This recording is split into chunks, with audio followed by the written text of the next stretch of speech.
দর্শক, সরকারি জায়গা উচ্ছেদ অভিযানে গিয়ে যাওয়ার পরে আসলেই পুলিশের সাথে এবং বস্তিবাসীর সাথে এক ধরনের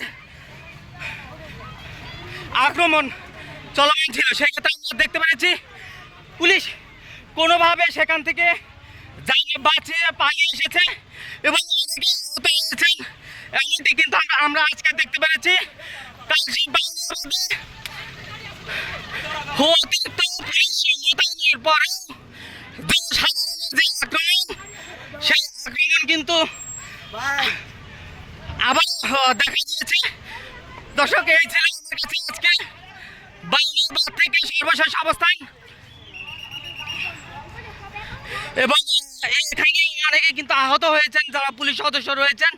সেখান থেকে বাউনিয়াবাদ যে অবৈধ জায়গা দখল করে যারা দোকানপাট রেখেছিলেন, সেই জায়গা উচ্ছেদ অভিযানে গিয়ে পুলিশ কিন্তু আক্রমণ হন। সেখান থেকে তারা কোনোভাবে জীবন বাঁচিয়ে তারা কিন্তু সেখান থেকে সরিয়ে আসেন এবং আমরা আপনাদেরকে ভিডিওতে দেখানোর চেষ্টা করছি। বারবার আপনারা কিন্তু দেখতে পাচ্ছেন যে পুলিশকে যে আবারও অনৈতিকভাবে যে আক্রমণ, সেটি কিন্তু তারা চালিয়েছিলেন। এখন পর্যন্ত কালশি বাউনিয়াবাদে কিন্তু উত্তেজনা বিরাজ করছে।